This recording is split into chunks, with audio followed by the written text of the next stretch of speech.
Gledalke in gledalci, na 5. dan sejma Agra so v dvorani 5 potekala tematska predavanja na temo kulinarika in turizem na podeželju. Tukaj z mano je Jezeršek Martin, direktor podjetja Jezeršek gostinstvo. Gospod Jezeršek, kakšen je dosedanji razvoj podeželskega turizma in kulinarike v Sloveniji v zadnjih 10 letih?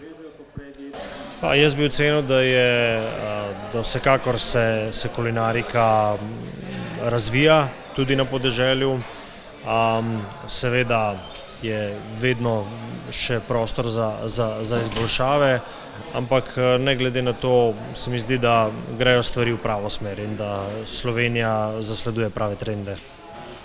Izvirnost ima zelo pomembno vlogo pri turizmu na podeželju, saj je ena ključnih konkurenčnih prednosti, s pomočjo katere se turizem na podeželju loči od ostalih.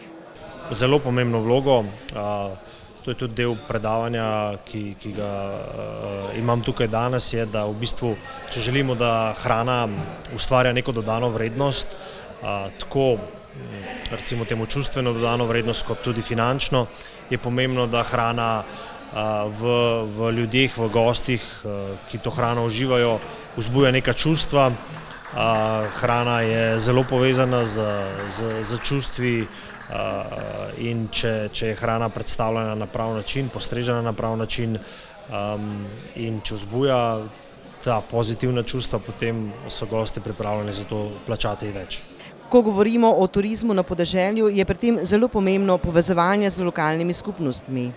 Zelo, zelo pomembna, kajti moramo vedeti, da turizem se ne konča pri enem gostinskem turističnem ponudniku ali pa v eni vasi ali pa v eni občini, niti ne v eni regiji ali v eni državi. In zato je še kako pomembno, da smo povezani z lokalno, regionalno ponudbo, da razumemo, kaj naša regija ponuja, zato da lahko gostom priporočamo oziroma da razumemo, kakšne goste imamo pri sebi.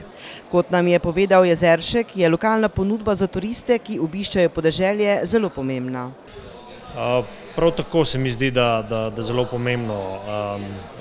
Danes gostje izredno cenijo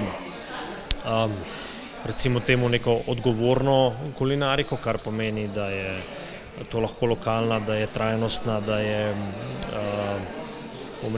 pridelana po nekih principih zdrave, pametni in da to ni industrijska hrana in ker to cenijo, kot rečeno, so pripravljeni za to plačati več. Kaj pričakujejo današnji turisti na področju slovenske kulinarike in turizma na podeželju, Jezeršek odgovarja? To je seveda stvar posameznika, ampak pač neki trendi so zagotovo takšni, kot sem že omenil, lokalno, pa hkrati tudi izvirno. Moramo vedeti, da hrana ni muzejski eksponat in stare jedi, kot so jih kuhale naše babice, se morajo kljub temu razvijati in prilagajati današnjemu času.